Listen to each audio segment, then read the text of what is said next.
Para bapak, para ibu yang saya hormati, inilah tentang melafalkan niat dalam sholat itu hukumnya sunnah. Tapi ya dalam hati itu yang wajib. Dua iftitah boleh beberapa pilihan. Beberapa hadis riwayat itu banyak. Allah ba'id baini wa bainahu juga boleh. Tapi yang dipakai oleh nahdhiyin yaitu baca Allahu Akbar kabira. Karena ada sahabat yang baca itu, kata Rasulullah, terbuka langit itu dengan bacaan iftitah itu. Dan dilanjutkan dengan Rasulullah dewi yang sendiri yang mencontohkan, yaitu dengan sholat, dengan doa tawajuh tadi itu. Mudah-mudahan kita nantinya bisa meniru surah atau sholat Rasulullah Sallallahu Alaihi Wasallam. Yang perlu diingat, ada beberapa bacaan tuh yang pilihan. Bukan berarti kalau yang tidak ini bukan sunnah Nabi, itu bukan. Itu berarti Rasulullah memberikan kesempatan kepada kita untuk memilih. Cuma yang lebih afdol yang mana, itu ulama yang kadang-kadang berbeda. Tadi itu monggo, yang baca Allah ba'id bainahu juga monggo, yang baca kabiran itu juga monggo, tapi yang dipilih oleh nahdhiyin yaitu baca kabiran ataupun tawajuh. Baik, mungkin ada pertanyaan, monggo kami persilakan para bapak, para ibu, ya, sebelum kami lanjutkan. Monggo silakan. Terima kasih. Assalamualaikum warahmatullahi wabarakatuh. Waalaikumsalam. Saya mau tanya Ustadz, masalah sholat qiyamul lail Ustadz. Seumpama kita istiqomah menjalankan terus meninggalkan sehari semalam, apakah perlu mengqadha? Assalamualaikum warahmatullahi wabarakatuh. Waalaikumsalam. Bagus. Pertama, kalau jenengan terbiasa qiyamul lail dan sudah niat qiyamul lail sebelum tidur, saya nanti akan bangun untuk qiyamul lail, ternyata ketiduran, jenengan sudah dapat pahala. Niyatul mu'min khairu min amalihi. Niatnya seorang mukmin itu lebih baik daripada amalnya. Satu. Yang kedua, apa perlu mengqadha? Ini khilaf ulama, beda pendapat ulama. Tapi indah Syafi'i, ya boleh diqadha, sama sunnah diqadha, tapi tidak wajib. Kenapa? Kalau sudah terbiasa dikerjakan sholat sunnah itu, lalu ketinggalan, maka boleh diqadha waktu yang lain. Ada landasannya apa? Suatu ketika Rasulullah itu sholat asar.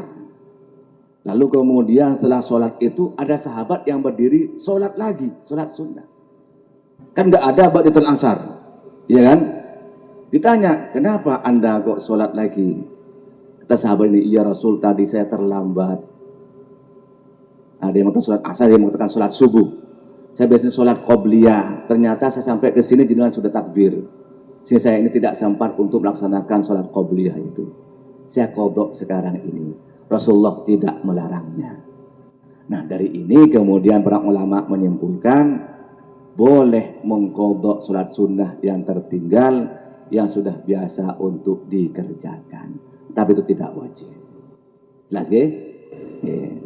Monggo silakan. Oh ya, silakan monggo. Assalamualaikum warahmatullahi wabarakatuh. Waalaikumsalam. Ini ketika kita jadi imam Ustaz, itu pada waktu rakaat ketiga itu kita duduk tasyahud, lupa lah istilahnya. Terus kita diingatkan oleh makmum. Itu apakah kita wajib sujud sahwi atau enggak? Atau bila kita kelupaan pada waktu kunut sholat subuh, nah itu apakah sujud sahwi apa tidak? Ya. Assalamualaikum warahmatullahi wabarakatuh. Sujud sahwi, sujud karena lupa. Sujud karena lupa masalah apa? Kalau indah Syafi'i itu lupa karena meninggalkan sunnah ab'ad.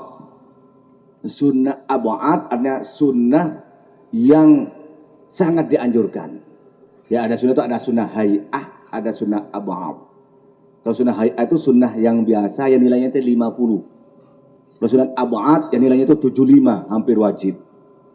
Nah, yang sunat ab'ad dalam salat itu yaitu tahiyat awal dan kunut subuh inda Syafi'i. Itu sunat ab'ad.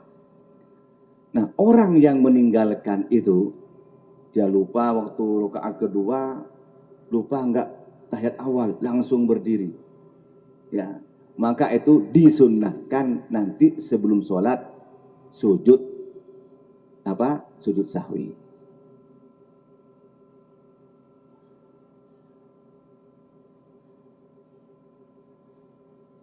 Sebelum salam,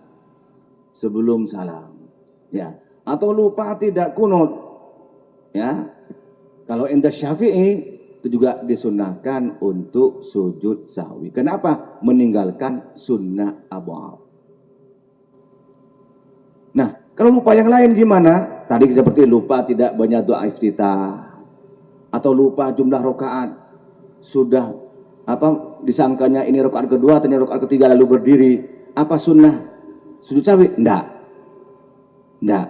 Karena itu tidak meninggalkan yang sunnah ab'ad. Itu kan dia berdiri, terus setelah makmum mengingatkan dia duduk lagi, duduk tahiyat. Dilaksanakan juga tapi setelah berdiri gitu Ustaz. Nggak apa-apa. Kalau sudah berdiri ternyata duduk tahiyat, tidak sujud sahwi lagi. Ya, tidak sujud sahwi lagi.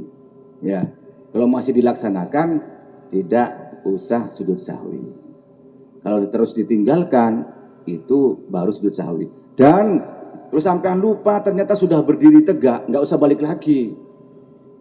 Nggak usah balik lagi, teruskan, kecuali duduk berdirinya itu belum sempurna, ingat baru itu kembali lagi, itu boleh. Jelas ya? Yeah. Yang wajib itu yang tahiyat akhir. Tahiyat awal itu hukumnya adalah sunnah ab'ad. Jadi kalau memang tidak tahiyat awal sah sholatnya, tapi tadi itu disunahkan sujud sahwi.